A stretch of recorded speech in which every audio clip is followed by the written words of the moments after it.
O Salmo 149 nos traz uma palavra onde ele descreve algo que é chamado como a glória de todos os fiéis, ou seja, a nossa glória. E eu quero convidá-los a abrir no Salmo 149 para que nós possamos ver o que é isso que ele chama de a nossa glória. Salmo 149, verso 6 em diante.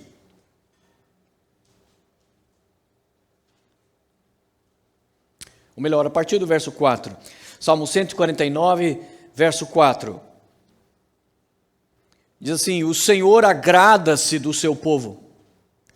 Ele coroa de vitória os oprimidos. Regozijem-se, alegrem-se os seus fiéis nessa glória. E em seus eleitos cantem alegremente. Altos louvores estejam em seus lábios, e uma espada de 2 gumes em suas mãos, para imporem vingança às nações e trazerem castigo aos povos, para prenderem os seus reis com grilhões e seus nobres com algemas de ferro, para executarem a sentença escrita contra eles. Esta é a glória de todos os seus fiéis. No versículo 4 e no versículo 9, ele descreve aquilo que ele chama de a glória do povo de Deus, a glória dos filhos de Deus. A glória que ele chama aqui dos fiéis, ou seja, aqueles que obedecem, aqueles que aceitam a orientação e a direção de Deus sobre suas vidas.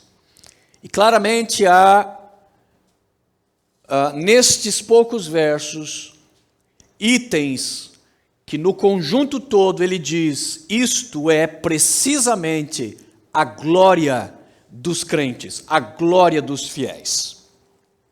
Quando a Bíblia fala de glória, ela está falando do conjunto da riqueza, daquilo que te destaca, por exemplo, a glória de um halterofilista é a sua musculatura e a sua força. A glória de uma Miss Universo é a sua beleza. A glória de um grande ator é a sua habilidade de atuação. Portanto, a glória é esse conjunto que nos destaca e que justamente nos mostra parte ou uma imensa parte do nosso valor.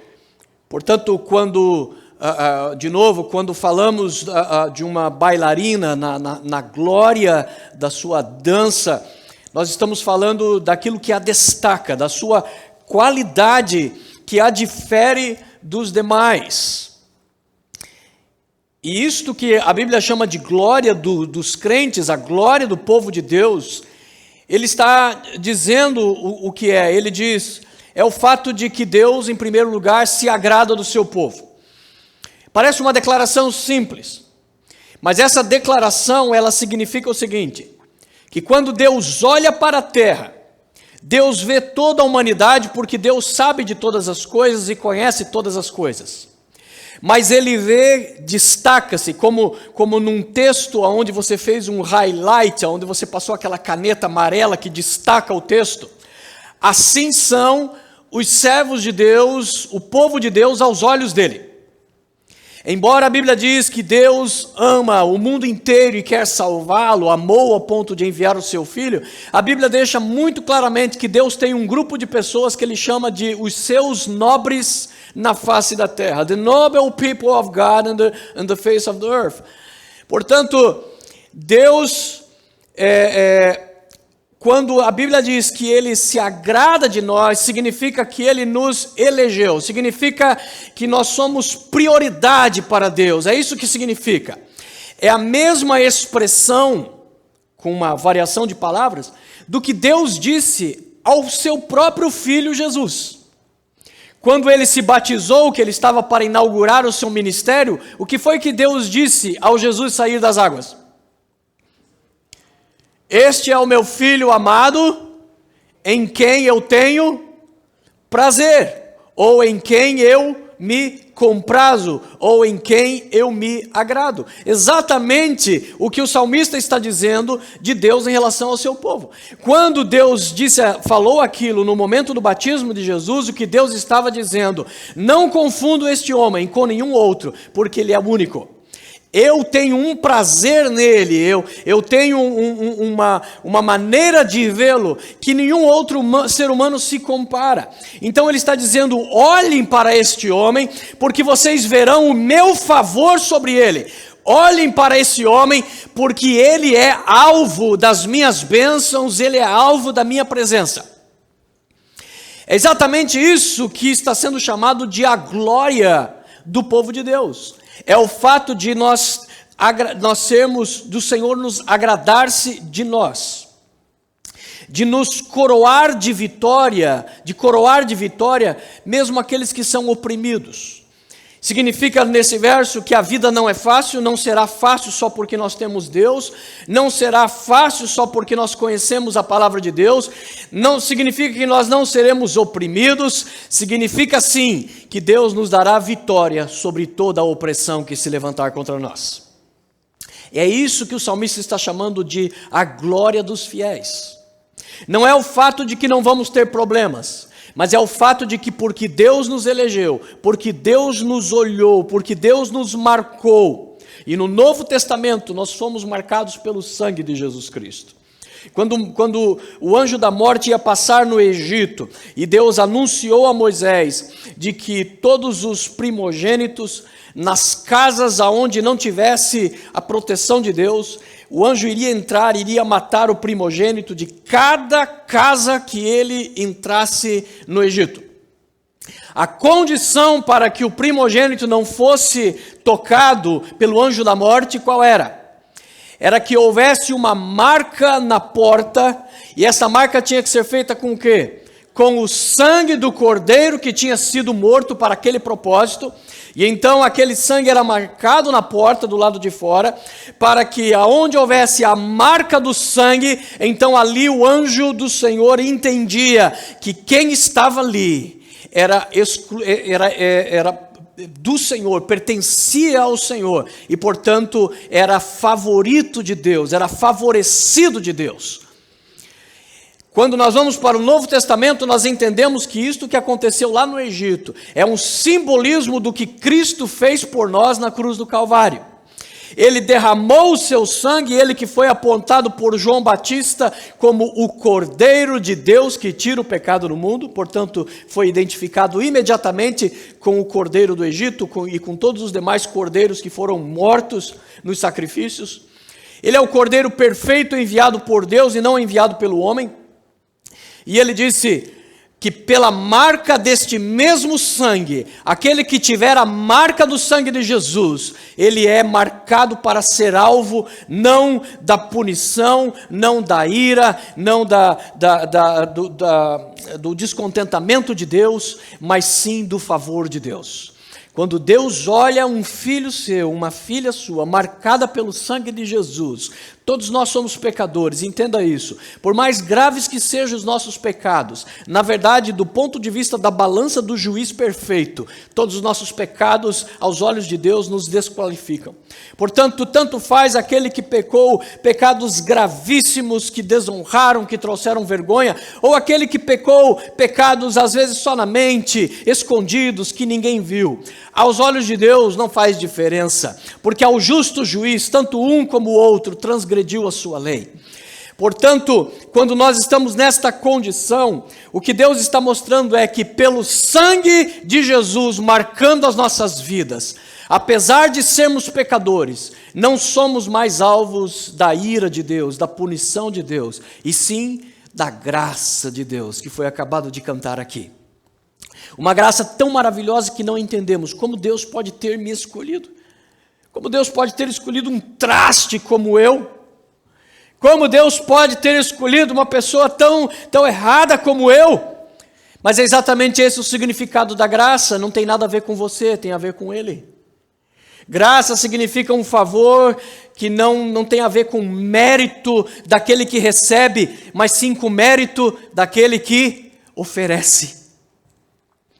Nós, portanto, somos marcados pelo sangue de Jesus e Deus nos vê na terra como pessoas que se destacam no meio da multidão. Nós somos alvos da bênção do Senhor. E é isso que o salmista está dizendo.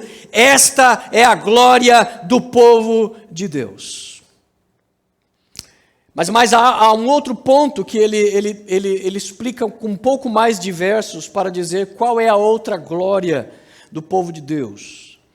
Ele diz assim: é quando altos louvores estão nos nossos lábios e uma espada de 2 gumes, uma espada que tem 2 fios que corta dos 2 lados nas nossas mãos.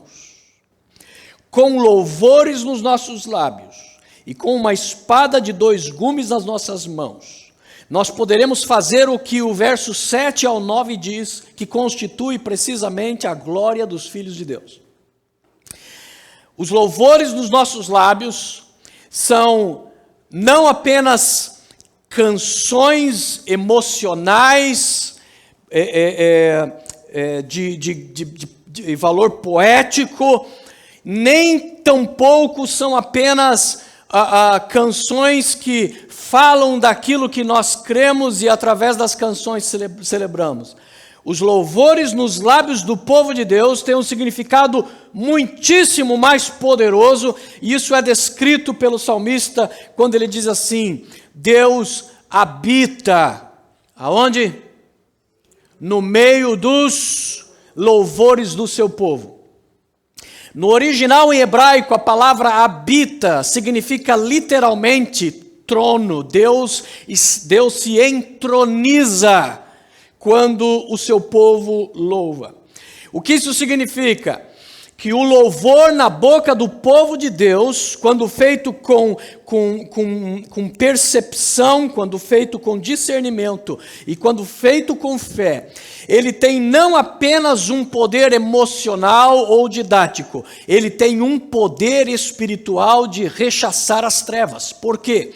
Porque quando nós louvamos a Deus na nossa vida, mais especificamente nas situações que nos cercam, Deus passa a se entronizar naquela situação. Preste atenção, a Bíblia diz nos mesmos salmos que Deus está assentado para sempre, de eternidade em eternidade nos céus. Ele é Deus, Ele se assenta num trono da qual não pode ser movido, não pode ser tirado, jamais vai pedir demissão, sempre será Ele naquele trono. Portanto, Deus estar num trono independe de mim e de você, nos céus. Mas preste atenção.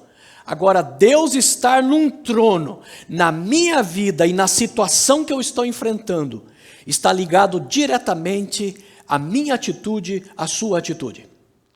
Deus vai esperar que você o traga para o seu problema, para a sua circunstância, por meio dos louvores, e então você descobrirá o poder que existe nos louvores. Eu já escutei gente ignorante o suficiente sobre as coisas de Deus, escrevendo nas redes sociais que Deus é um egoísta, que Deus é um narcisista, porque Ele exige louvores, Ele exige que as pessoas digam que Ele é lindo, Ele exige que as pessoas digam que Ele é grande. Deus é narcisista, Deus é egoísta.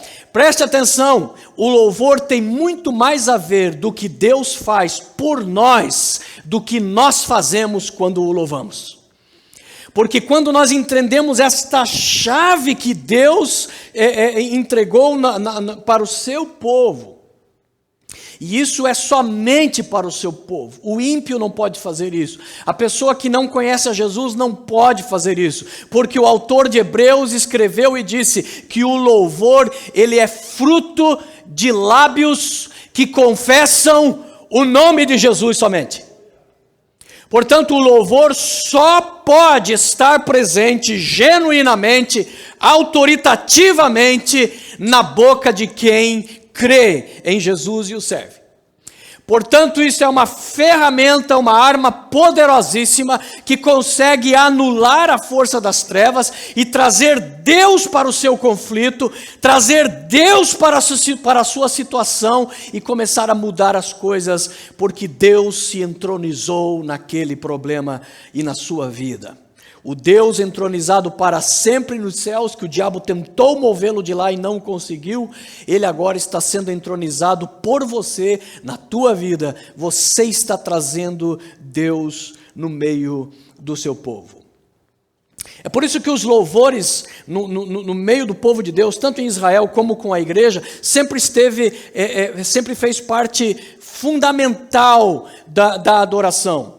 O culto dos salvos, o culto do povo de Deus, nunca se limitou simplesmente à pregação ou ao ensino das coisas de Deus. Desde o povo judeu até no nosso tempo, normalmente a palavra ela é precedida sempre por louvores. Em praticamente todas as igrejas ao redor do mundo, as igrejas cristãs, em praticamente todas, a pregação é sempre antecipada por um período de louvor. Por quê? Porque a Bíblia está dizendo que através dos louvores, você está fazendo Deus descer até nós. Você está trazendo Deus para o palco. Você está trazendo Deus para a cena. Você está trazendo Deus para o seu conflito. E então vem a pregação. E a pregação então nos orienta, nos ensina os segredos de Deus, nos ensina as ferramentas que nós precisamos usar, e então nós saímos preparados para a batalha. É por isso que o salmista diz que a glória, a segunda glória que ele chama do povo de Deus é quando existem altos louvores nos nossos lábios. Não um louvor tímido, não um louvor amedrontado, não um louvor sem muita convicção, mas altos louvores. Por isso que é uma expressão constante nos salmos: shout to the Lord, grite para o Senhor, exalte ao Senhor, proclame ao Senhor, anuncie ao Senhor. É por isso que Jesus, ele não foi batista ou presbiteriano no momento em que ele foi ressuscitar Lázaro. Ele não disse para Lázaro: Lázaro, sai para fora, como um bom batista. Não, ele fez como um bom pentecostal. Lázaro, a Bíblia diz que Jesus gritou com alta voz, ele gritou: Lázaro, sai para fora. Porque é precisamente isso, é trazer Deus. Agora preste atenção, o que Jesus falou para Deus segundos antes de gritar: Lázaro, sai para fora? O que ele fez? Louvou a Deus. Ele disse assim: Senhor, eu te glorifico, porque o Senhor ouve as minhas orações. Ou seja, ele louvou, e com os louvores ele trouxe Deus para aquele lugar. Então agora com autoridade ele pode gritar. Agora entenda o que aconteceu no mundo espiritual. No mundo espiritual, Lázaro não estava naquela tumba. O que estava lá era o corpo dele, a carcaça dele. No mundo espiritual, quando uma pessoa morre, a alma dele sai e vai por um mundo chamado no Novo Testamento de Seol. Ou seja, é uma antessala, não é nem céu nem inferno, é a habitação dos mortos. É um lugar que antes de Jesus morrer na cruz, quem tinha o domínio da habitação dos mortos era o diabo e os seus demônios. Portanto, quando Jesus louvou a Deus na frente da tumba de Lázaro e disse: Senhor, obrigado porque eu sei que o Senhor me ouve. Ou seja, ele já está se antecipando e dizer: eu sei que quando eu der a ordem, o Senhor vai responder. Então ele grita com autoridade, não com timidez, mas com altos louvores. Por quê? Porque ele estava dando um comando lá no Seol, para o diabo e os demônios ouvirem. Entenda isso, para acontecer a ressurreição, teve que acontecer várias coisas miraculosas. Em primeiro lugar, a prisão das almas do Seol, o demônio, o próprio diabo, teve que se acovardar, teve que se intimidar e abrir mão de Lázaro e dizer: suma daqui, porque alguém mais forte do que eu está mandando. Para isso acontecer, Lázaro precisou ter um corpo restaurado, que já estava morto há 4 dias, e o seu corpo já estava começando a cheirar mal. Isso significa que para que aquela alma entrasse em Lázaro de novo, Deus teve que fazer a reversão de moléculas, a reversão de cada célula do corpo dele. O sangue que já estava putrefato, já estava totalmente coalhado nas veias, teve que liquefar outra vez, e o coração começar a bater outra vez, a pele começar a voltar à sua cor normal, o sangue voltar a circular, a alma entra de novo em Lázaro, e Lázaro ressuscita naquele momento, porque altos louvores foram dados a Deus.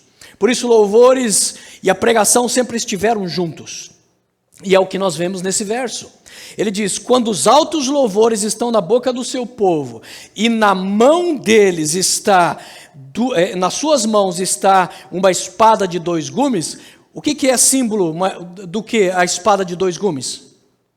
Do que a espada simboliza? O que o autor de Hebreus diz? Que a palavra de Deus é mais penetrante do que qualquer espada de 2 gumes. Portanto, a espada de 2 gumes significa um símbolo da pregação, um símbolo da palavra de Deus. E aí sim, agora nós conseguimos concluir o raciocínio do salmista. Ele está dizendo: esta é a segunda glória do povo de Deus, que quando o povo de Deus louva a Deus com fé, consciência e discernimento, ao mesmo tempo em que eles seguram, eles se apossam como um guerreiro que está segurando uma espada para lutar. Ela não está ali na bainha, ela está na mão de um guerreiro que está pronto para usá-la. Ele diz: quando então o povo de Deus louva e exalta o Senhor e se apega à sua palavra para usá-la, então a glória de Deus, a nossa glória, começa a se manifestar. Porque daí ele diz o que nós conseguimos fazer com isso. Ele diz: com os louvores nos lábios e a espada de 2 gumes nas mãos, nós somos capazes de impor vingança às nações, trazer castigo aos povos, prender os seus reis com grilhões e os seus nobres com algemas de ferro. E fazemos executar a sentença de Deus que foi escrita contra eles há muito tempo. E então ele diz: esta é a glória do povo de Deus. Deixe traduzir então o que Davi está dizendo aqui. Ele está usando um dos maiores segredos das Escrituras, do que Deus deixou disponível ao seu povo. Ele disse: quando o meu povo se apropriar da minha palavra e me louvar crendo que em cada situação eu vou lhes conceder a vitória, então eles começarão a fazer com que a minha vontade comece a acontecer na face da terra. Se eles estiverem clamando por justiça, por causa do que eles estarão determinando, eu trarei vingança às nações. Se eles estiverem buscando por libertação, ou melhor, por prender, por reter poderes que estão humilhando, que estão detendo o nosso avanço, ele diz: nós teremos com a espada e com os louvores o poder de prender reis com grilhões. Esse linguajar de reis é usado na Bíblia também para se referir a poderes demoníacos. Você sabia disso? Por exemplo, quando Deus estava falando sobre o rei da cidade de Tiro e Sidom, que era uma potência naquela época, uma cidade Ciro-Fenícia, ele se refere ao rei de Tiro em Isaías e em Ezequiel. E quando ele se refere, ele começa a falar, mas dali a pouco ele começa a mencionar algumas coisas para aquele rei, que você percebe que Deus não está mais falando com o ser humano. Você percebe que ele saltou de um exemplo humano, de uma potência, de um homem, de uma autoridade, e Deus salta para algo que não pode ser humano. porque você percebe ele começando falando para o rei de Tiro e Sidom, e ele diz, você é muito poderoso, as nações da terra vêm até você para fazer comércio com você. Ok, aí entendemos que ele está falando de um homem de carne e osso, de um rei. Mas então ele começa a dizer assim, todos os instrumentos musicais foram criados para ti, no dia em que você foi criado. Peraí, aí não faz sentido. Deus dizer que a música, os instrumentos musicais foram criados para o rei de Tiro, não faz sentido. E então ali nós começamos a ver nas Escrituras Sagradas, um momento em que pela inspiração do Espírito, o salmista mandando uma palavra para um rei carnal, de repente ele mostra que aquele rei está simplesmente simbolizando um outro rei, o rei das trevas, o príncipe deste mundo, o diabo. Portanto, quando o salmista está dizendo que o povo de Deus, pelos louvores e pelo apego à palavra, eles terão poder para prender e colocar reis em grilhões, ele está simplesmente usando o mesmo linguajar que Jesus usaria séculos mais tarde para dizer assim: quando alguém entrar na casa de um valente, não se pode entrar e não se pode saquear a casa do valente sem que primeiro você entre na casa e amarre o valente, coloque o valente em grilhões. Grilhões são algemas, cadeias. Portanto, o que o salmista está dizendo é exatamente do poder que Deus deu à sua igreja, ao seu povo, de que por meio dos louvores e da palavra de Deus, nós é que imporemos ao mundo espiritual os seus limites. Nós teremos poderes para prender demônios, para rechaçar situações que estão acontecendo na nossa vida, através da nossa fé, através do poder que Deus colocou em nós. Que Deus é poderoso, todos nós sabemos. A pergunta é, você sabe que Deus determinou que Ele seria poderoso através de você? Você sabia disso? É esse o desejo de Deus. Ele quer que o poder dele seja manifestado através da igreja, através do crente, através de cada um de nós. E é por isso que ele termina o salmo dizendo que, fazendo uso da ferramenta do louvor e da palavra de Deus, a igreja tem o poder de dar os comandos no mundo espiritual para executar. Preste atenção, se você for fazer a análise textual, simplesmente do português, ou do inglês, ou do espanhol, ou whatever, você vai perceber que o que ele está dizendo nesse texto é que quem tem o poder de executar as decisões de Deus é quem? O povo de Deus. É isso que ele está dizendo. E por isso ele está dizendo, esta é a glória do povo de Deus.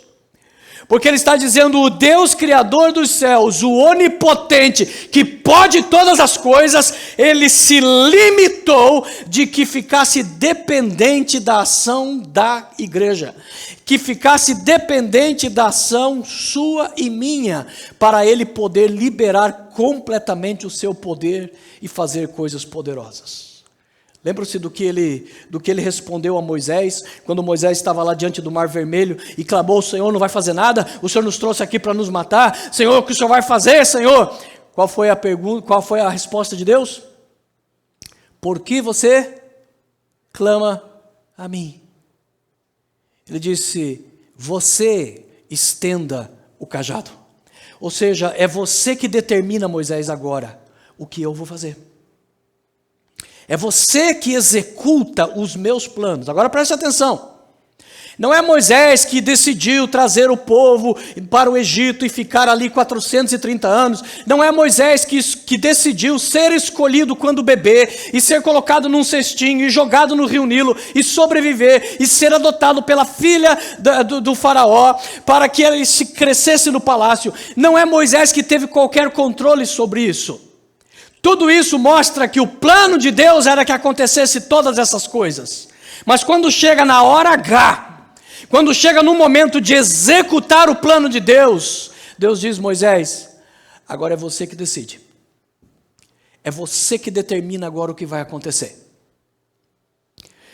Porque se você fizer o uso da fé e você decretar e você demonstrar o que você quer que eu faça, vai ser exatamente o que eu vou fazer agora.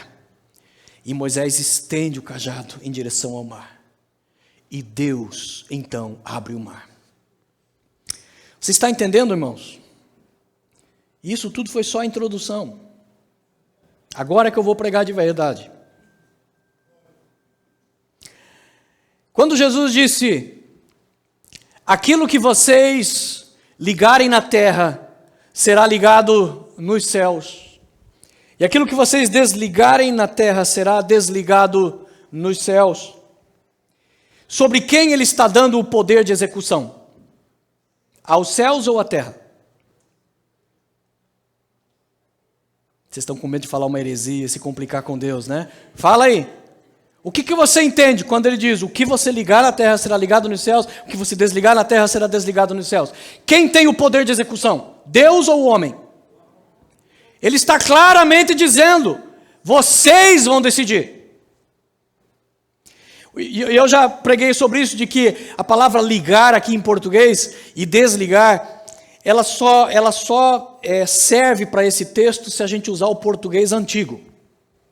Porque hoje a palavra ligar tem o sentido de turn on, turn off, né? de conectar e desconectar.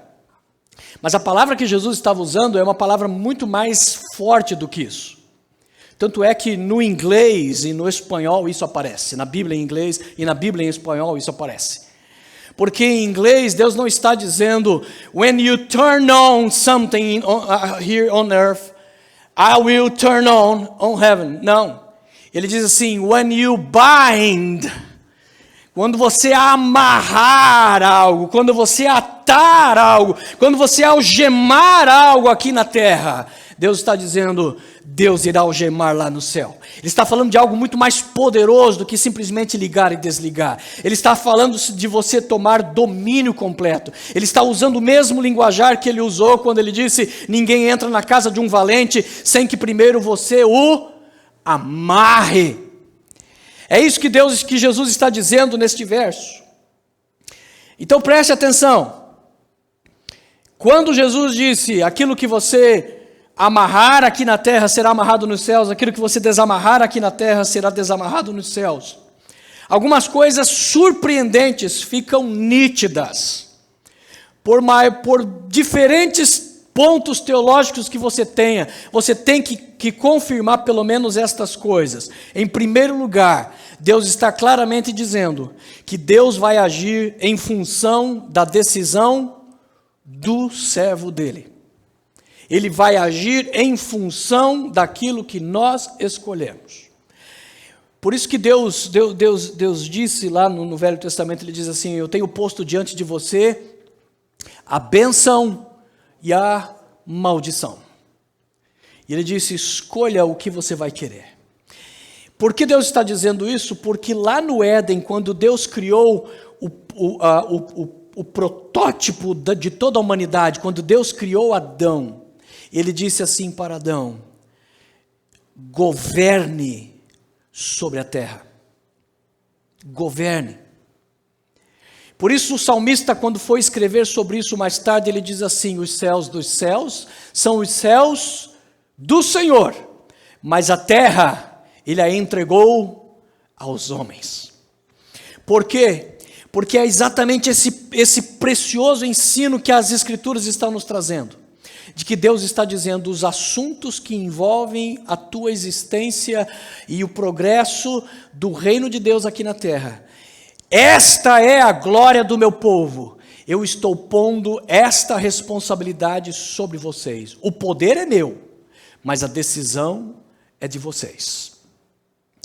Portanto, claramente no texto onde Jesus diz, aquilo que você amarrar aqui será amarrado nos céus, desamarrar aqui será desamarrado nos céus. Nós vemos que Deus vai agir em função da decisão do homem. Em segundo lugar, o que é surpreendente é que Jesus está dizendo que tudo isso estará ao alcance da nossa língua. Ele não está dizendo, você terá que estudar tantas horas de teologia, você terá que se aprofundar no texto bíblico. Ele está dizendo que é um ato de proferir. É um ato de falar. O que ele está dizendo é, pelo ato de falar, pelo ato de oferecer o comando da fé, Deus estará agindo e liberando o poder espiritual sobre a sua vida. Quando eu comecei a estudar sobre isso e Deus começou a tocar meu coração para entender essas verdades bíblicas, eu realizei uma coisa que eu nunca tinha prestado atenção. A esmagadora maioria dos milagres que você vê no Novo Testamento, e na verdade também no Velho Testamento, eles não foram precedidos de oração. Eles foram precedidos de uma palavra de comando. Vou repetir, a esmagadora maioria dos milagres que você vê na Bíblia, você não vê o profeta ou o apóstolo orando a Deus primeiro. Não. Você não vê, na verdade, nem oração. Você simplesmente vê ele usando a fé e dando uma palavra de comando. Pedro e João chegando na Porta Formosa, onde eles encontram ali o aleijado, pedindo uma esmola. O que eles dizem? Não tenho nem ouro e nem prata. Deixa eu fazer uma oração por você. Não. Eles simplesmente, a Bíblia não menciona nenhuma oração. Eles apenas deram um comando. Em nome de Jesus, o Nazareno, levanta e anda.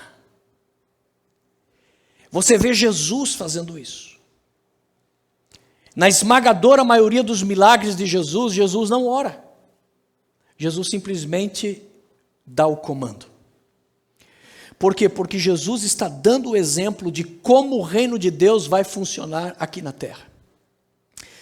O texto que nós lemos de Isaías 22, foi repetido em Apocalipse, quando Deus repete o texto que foi dado a um rei no Velho Testamento, agora é dado a um pastor do cristianismo no Novo Testamento, quando ele diz, eu vou dar para você a chave do reino de Davi. Com esta chave, aquilo que você abrir, ninguém pode fechar. E aquilo que você fechar, ninguém terá poder ou força para abrir. Olha o que Deus está dizendo para o seu povo. Ele está dizendo, eu estou dando um poder de liderança espiritual ao meu povo. Em Isaías ele concede a um rei, no Novo Testamento ele concede a um pastor. Quando a Bíblia diz que todos nós fomos chamados para sermos sacerdotes e reis para Deus, significa que aquela palavra se aplica a cada um de nós. Deus está dizendo para mim e para você, eu estou te dando a chave de Davi. E quando você usar essa chave, você terá o poder de abrir portas, e quando você abrir, ninguém terá de poder de fechar aquilo que você abriu. Com essa chave você também terá o poder de fechar portas. Perceba que é só uma outra maneira de dizer o mesmo princípio. Abrir significa desamarrar.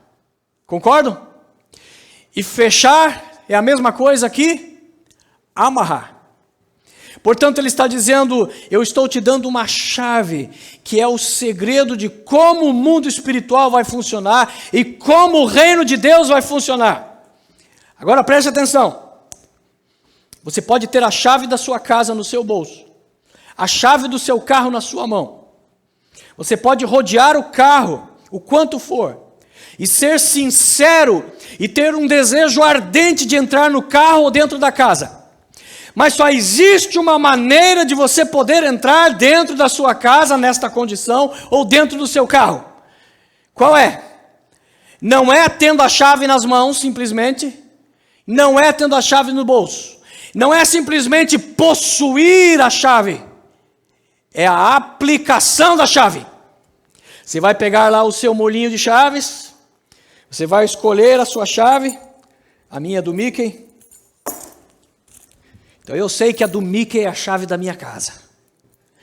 Eu posso ser o mais sincero possível, mas se eu tentar usar a chave do correio na fechadura da minha casa, não vai funcionar. Eu posso colocar a chave do meu carro na fechadura da minha casa, não vai funcionar. Ou eu posso simplesmente dobrar os joelhos e dizer: Senhor, eu te agradeço pelas chaves que o Senhor me deu.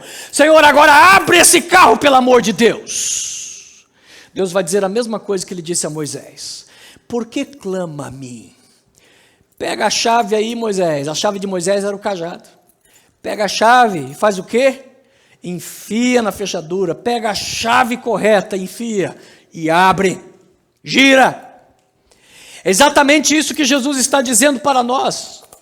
Quando você tiver fé suficiente para se apossar da espada, das promessas da espada de dois gumes, que é a palavra, e transformá-la em fé, em ato, então você descobrirá que Deus é Deus, que só o Senhor é Deus. Enquanto isso, nós podemos passar a vida inteira na igreja e gemendo e chorando. Podemos passar a vida inteira cantando e dando dízimos na casa de Deus e frequentando cultos e lendo Bíblia. Mas enquanto nós não transformarmos em palavra de comando com fé diante do Senhor, isso significa que nós temos que, para termos essa fé e termos essa palavra de comando e termos esse discernimento das Escrituras, entra a nossa ferramenta principal, a principal função da igreja, não é pregar o Evangelho. A principal função do pregador, por incrível que pareça, não é pregar o Evangelho. A principal função de qualquer cristão não é pregar o Evangelho. Sabe qual é a principal, a primeira responsabilidade, a maior de todas, da qual todas dependem? É a oração. Porque é só pela oração que nós vamos fazer com que os louvores realmente ganhem a força que eles devem, pelo discernimento que eu mencionei. Que a palavra alcance o discernimento e a profundidade na nossa vida. E é pela oração que nós vamos começar a bombardear o problema, bombardear o inferno, bombardear os demônios, bombardear a enfermidade com as palavras de comando. É exatamente pelo poder da oração que nós começamos a dizer o que deve acontecer, a dizer que as coisas de Deus devem ser executadas. Então nós dizemos, é o que Pedro fez. Ele simplesmente diz: eu sei que Deus quer te curar, então eu vou dizer agora o que eu quero que Deus faça, porque é exatamente isso que Deus espera que eu faça, para que Ele mostre a glória que Ele deu a mim, o seu servo, para que então toda a glória seja para Ele. E então ele disse: o que Deus quer, eu vou dizer agora. E ele disse para Deus e para aquele homem, para a enfermidade, para o demônio, para o que seja. Ele disse simplesmente naquele momento: eu quero que você levante agora, em nome de Jesus de Nazaré, para que Jesus o Nazareno seja reconhecido como o autor desse milagre. Em nome de Jesus agora, levante e ande. Estão entendendo?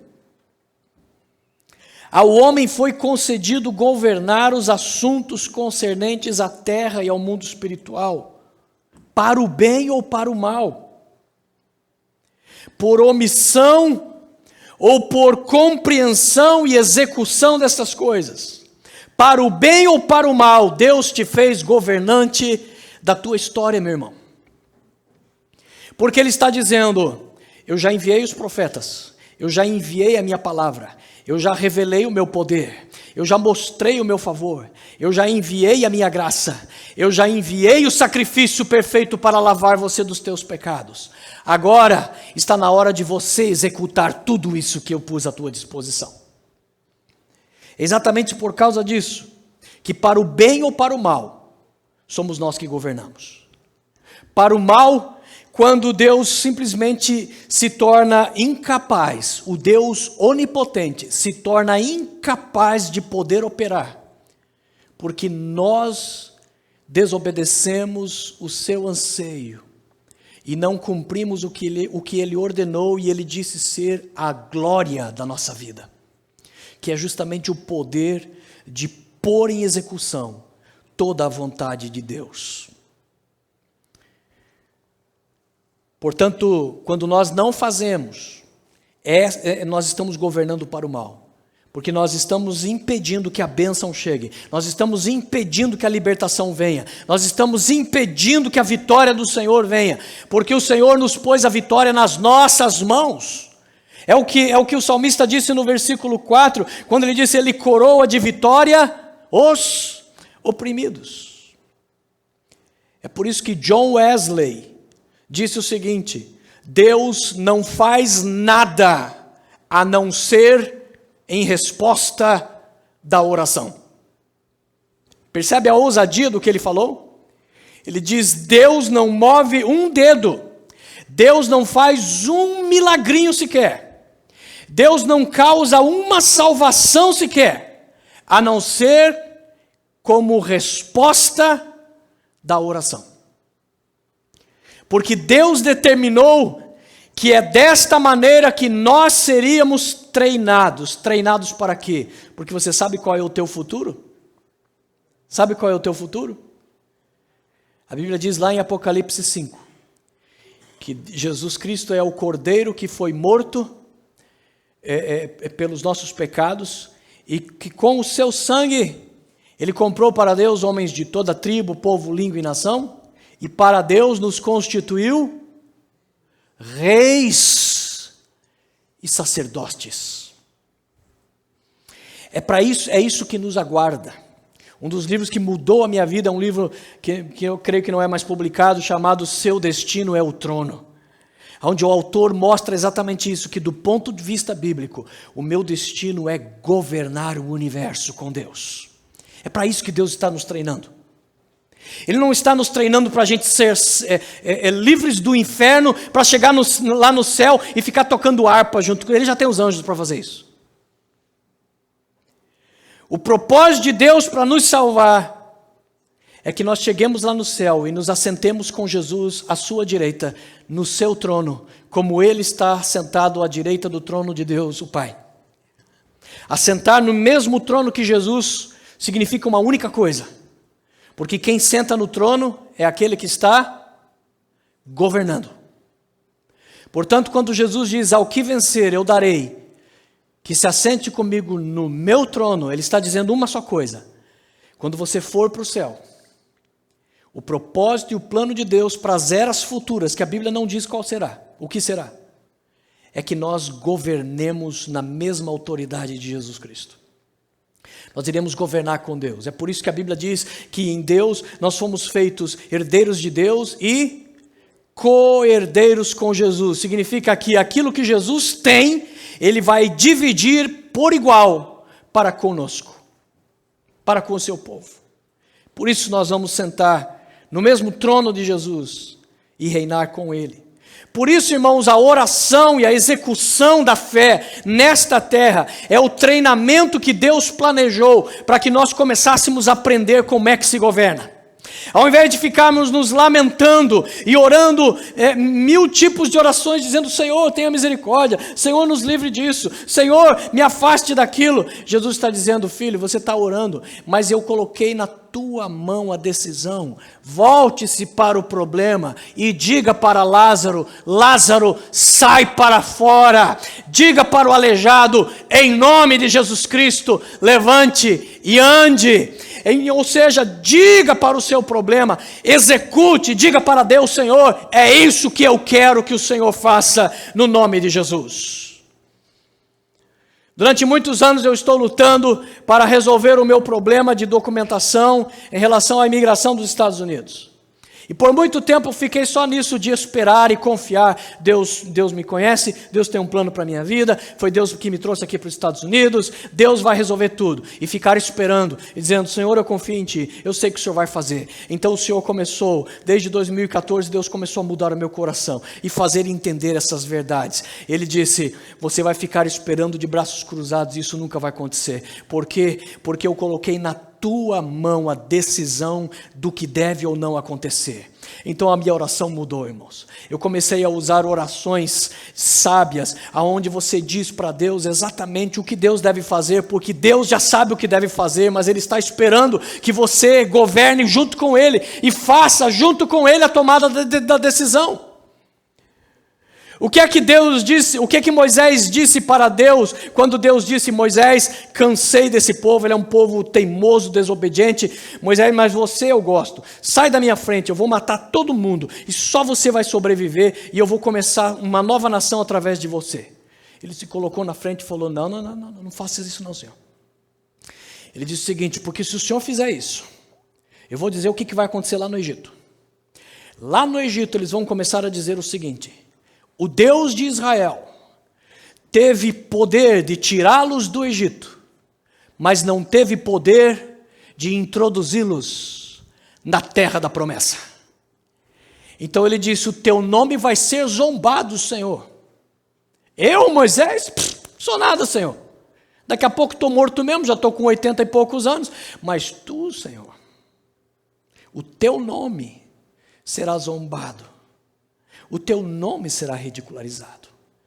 O que ele fez? Ele argumentou com Deus e disse: Senhor, é isso que nós temos que fazer.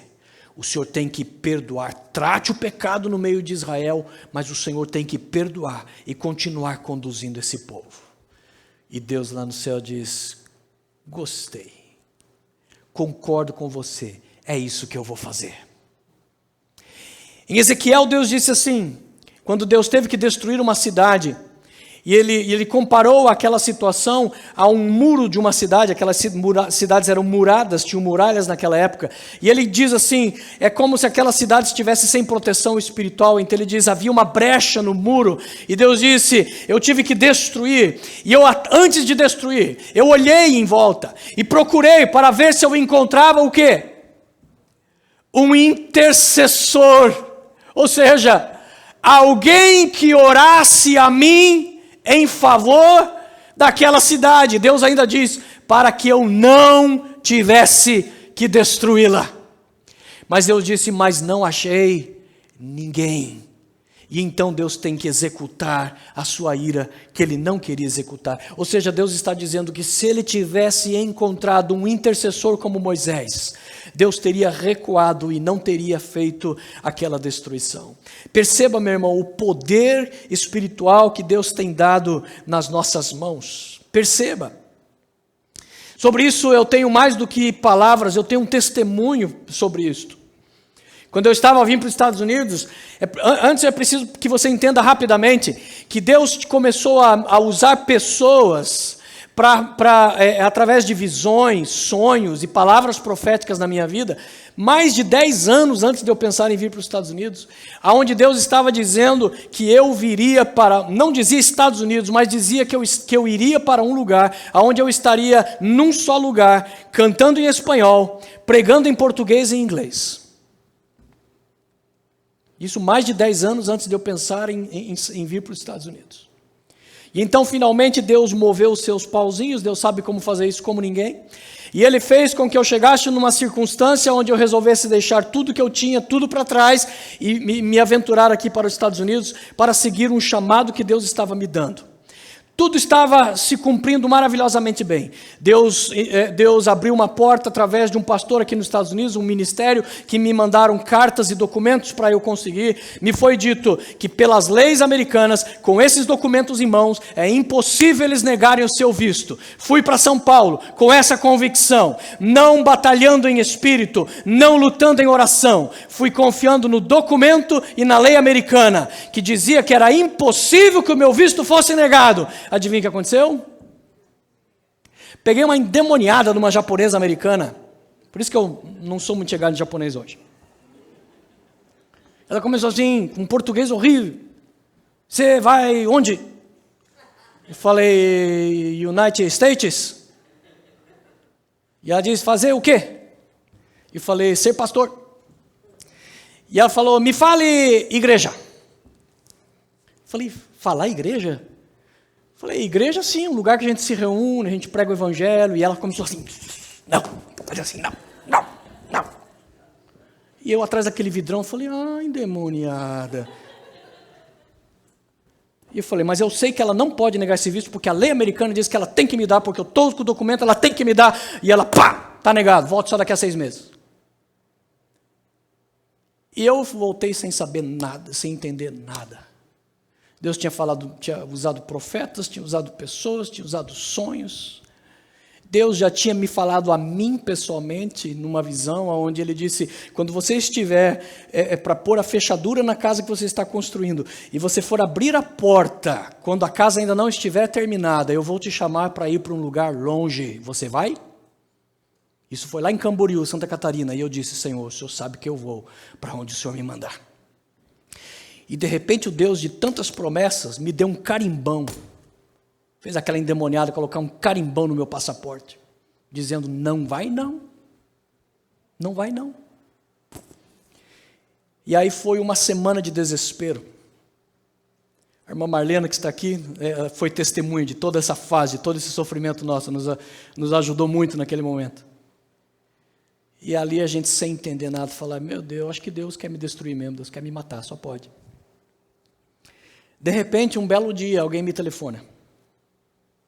A pessoa se identificou, mas como eu não conhecia, nunca tinha ouvido falar, ele disse que ele era da Igreja Universal, nunca conheci ninguém da Universal, não sei como ele conseguiu meu telefone. Ele falou, você é o pastor Edilson, que está indo para os Estados Unidos? Eu falei, se ele soubesse, né? É essa a intenção, né? E ele falou, pois eu sou fulano de tal, e não sei o que, tal, e começou a conversar, e falar.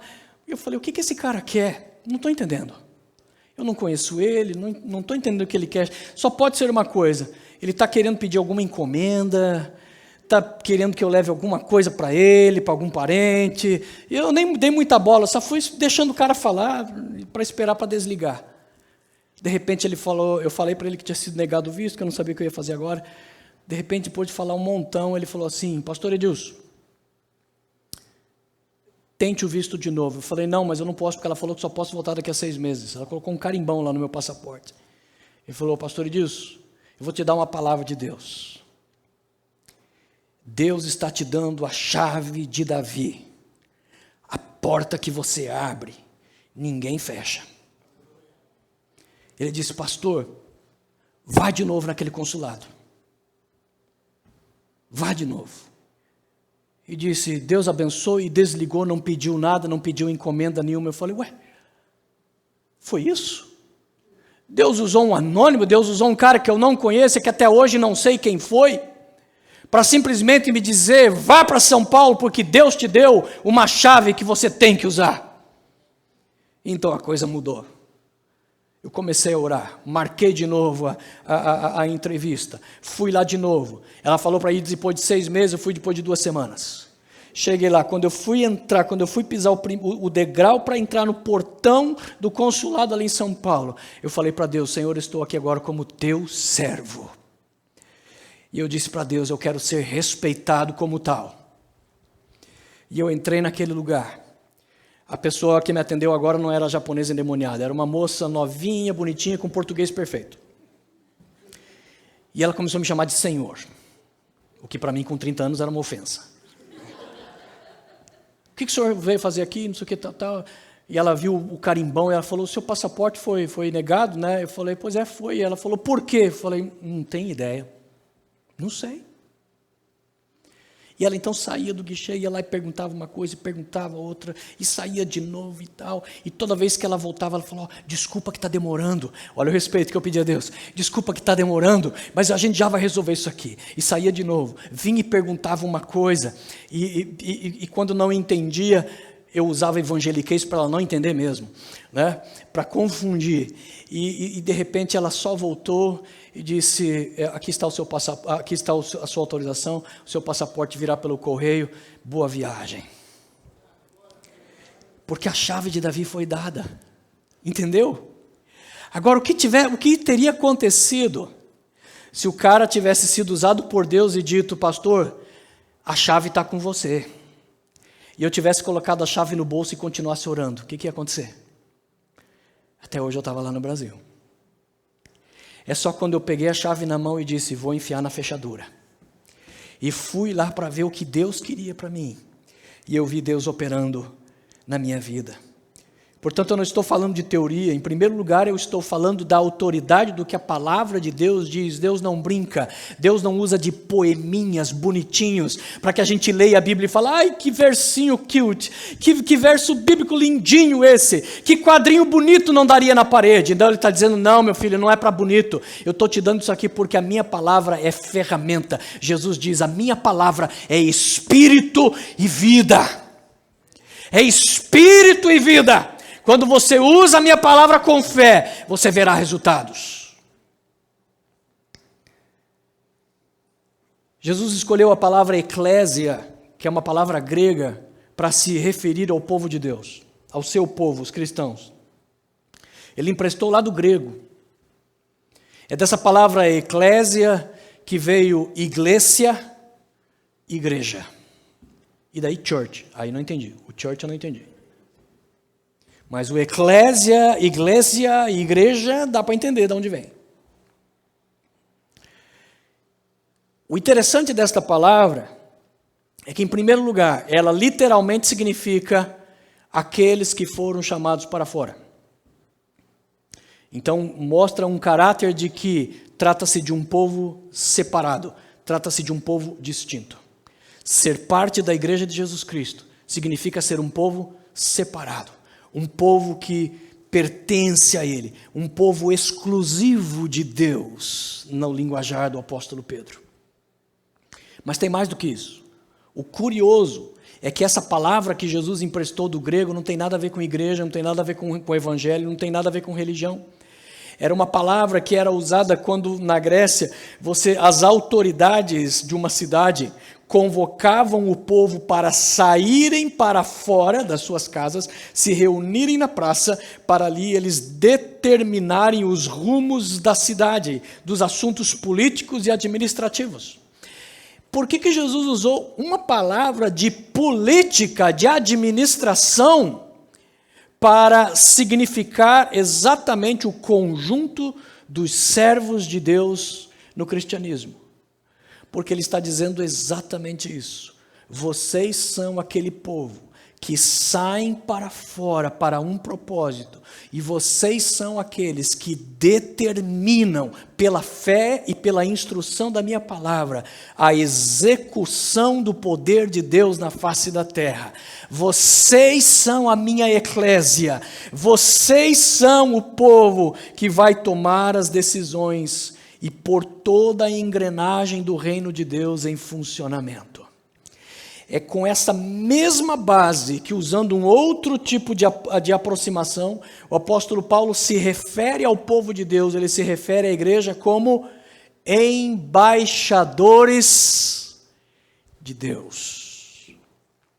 Ou seja, ele está dizendo: vocês são, assim como a eclésia, lá dos gregos, vocês são aqueles que têm a autoridade legal da parte de Deus para representar Deus no mundo, na terra e no mundo espiritual.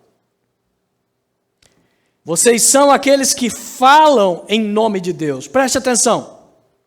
A embaixada dos Estados Unidos no Brasil, a autoridade que o embaixador tem, é porque por trás do embaixador, por trás da embaixada, existe o quê? Os Estados Unidos da América. Está entendendo? A embaixada normalmente é só um prédiozinho, pequenininho, não é grande coisa. Tem poucos funcionários, não é muita coisa. Tem lá alguns soldados, mas não é um exército. Ele está num outro território que não é o dele, e ele está ali para chegar para as autoridades daquele país aonde ele está, e para dizer: as decisões dos Estados Unidos da América são essas que eu vou te dizer agora.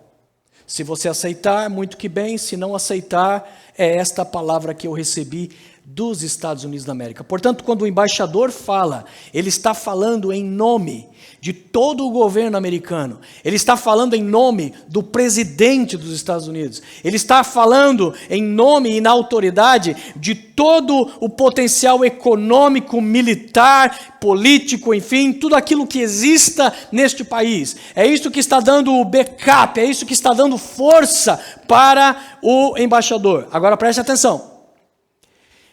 No momento que o embaixador chegar lá para o presidente Bolsonaro e disser, olha, o presidente me mandou falar isso, mas eu não gostei muito, eu acho que vamos fazer desse jeito, vamos fazer um acordo desse jeito. A Casa Branca vai chamar esse cara, vai dar uma dura nele, provavelmente ele vai ser removido da sua função de embaixador. Por quê? Porque a função do embaixador é ir com coragem e ousadia e autoridade, mas somente declarar, somente dizer aquilo que o reino que ele representa determinou. Está entendendo? Portanto, o que eu estou ensinando não é aquela bobagem de algumas teologias que simplesmente falam de que há poder na sua palavra e que você tem que dizer e as coisas vão acontecer. E então a pessoa diz qualquer coisa, eu quero que o meu marido se divorcie de mim, porque eu quero casar com o Antônio Pereira. E então Deus vai fazer, porque eu falei a palavra da vitória. Só que na palavra da vitória de Deus, ela está dizendo que o divórcio para Deus é uma abominação. Então quando o embaixador declara algo que o Senhor não o enviou a falar, esta palavra não tem efeito nenhum, esta palavra lhe tira precisamente a autoridade. Portanto, quando nós temos os louvores de Deus nos nossos lábios e a palavra de dois gumes nas nossas mãos, então nós só vamos decretar aquilo que Deus está decretando, e é exatamente por isso que vai funcionar, porque nós estamos obedecendo a Deus e cumprindo a sua palavra. Você é uma embaixatriz de Deus, eu e você somos embaixadores de Deus. Quando Deus diz, eu te darei a chave, ela tem alguns significados que significam autoridade para uma situação. Significa também o modo correto de operar numa situação. Ou o segredo de forma exclusiva pela qual um princípio do reino de Deus é posto em funcionamento. Isso é uma chave. Então, quando Deus diz, eu te darei as chaves, significa que você é que vai ter o poder de pôr esse motor em funcionamento. É você que vai ter o poder da ignição, pela fé, pelo uso das palavras orientadas pelo Espírito Santo e estudadas nas Escrituras. Você vai ousar e determinar no mundo espiritual aquilo que deve ser executado. Jesus sabia perfeitamente que ele era Deus, Jesus sabia que ele era o Messias, que ele era o Criador, mas mesmo assim a Bíblia descreve Jesus obtendo vitória somente através do custo da oração. É exatamente isso que assim que tem que funcionar o reino de Deus. Nós também sabemos, pela luz da palavra, que nós somos filhos de Deus. E essa palavra não mente. Nós também sabemos que somos herdeiros de Deus. Nós também sabemos que fomos escolhidos para sermos embaixadores de Deus. Mas preste atenção, sem o exercício da oração, que vai nos despertar a fé para começarmos no mundo espiritual a confrontar os problemas e a rechaçar os demônios, nós não veremos as vitórias que Jesus viu na sua vida. Em Hebreus 5,7 diz que Jesus, por causa das orações que ele fez, ele aprendeu a obediência. Preste atenção, por que ele teve que aprender a obediência? Em primeiro lugar, porque Jesus é Deus. Deus não tem que obedecer. Mas pela oração ele aprendeu que ele precisava, na sua função como Salvador, deixar realmente a sua glória de lado, vir a esta terra como um homem que deveria ser cheio do Espírito Santo e guiado pelo Espírito, agir pelo Espírito e não pelo seu próprio poder. Por quê? Porque Jesus estava abrindo o caminho e nos mostrando a chave do funcionamento do mundo espiritual. O mundo espiritual não vai funcionar com seres angelicais descendo do céu e fazendo os milagres. Ele vai funcionar com homens de carne e osso, que abrem o seu coração para o Espírito Santo. E Jesus mostrou como nós fazemos isso, através da oração contínua e da dedicação à sua palavra, e obediência e submissão a Deus. Então ele diz, o que vai acontecer é que você será cheio do Espírito, e então o Espírito vai começar a agir através de você. Por isso Jesus disse, as minhas palavras não são minhas. Eu poderia falar tudo isso, mas não são minhas. Elas são daquele que me enviou. Ele disse, os milagres que eu faço, as obras que eu faço não são minhas. Elas são daquele que me enviou. Por quê? Porque Jesus estava ali como agora o embaixador do Espírito Santo, agindo conforme o Espírito Santo. E até na sua ressurreição, porque ele disse, eu sou a ressurreição e a vida. Mas a Bíblia diz no livro de Atos, que ele teve que esperar na tumba e esperar que o Espírito Santo de Deus o ressuscitasse. Portanto, Jesus está nos oferecendo exatamente o modelo. Nós também temos que aprender a obediência e deixar que Deus, através da oração e da nossa fé, comece a liberar o seu poder na nossa vida. Um especialista em oração chamado E.M. Bounds, que nos anos de 1800 escreveu vários livros sobre oração que são best-sellers até hoje.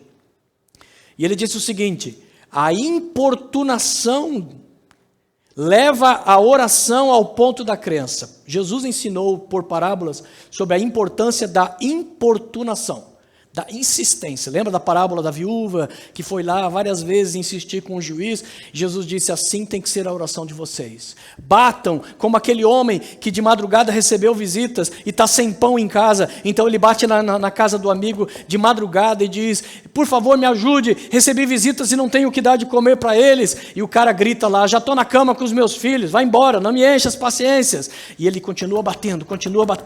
Jesus disse, assim tem que ser a tua oração, pela importunação, pela persistência. Jesus disse, pedi, batei, buscai.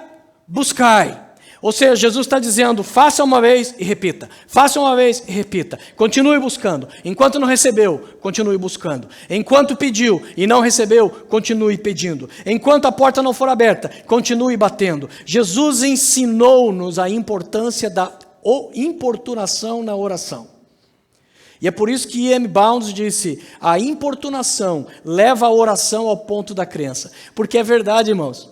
Você está com uma dorzinha aqui, está com uma doença, fala, vamos orar. Vamos, todo mundo ora, todo crente nessa hora fala, vamos orar. E nós oramos. Mas no fundo a gente não creu numa oração que realmente ia libertar. Mas daí você viu que a cura não aconteceu. Não, peraí, tinha que acontecer, vou continuar orando.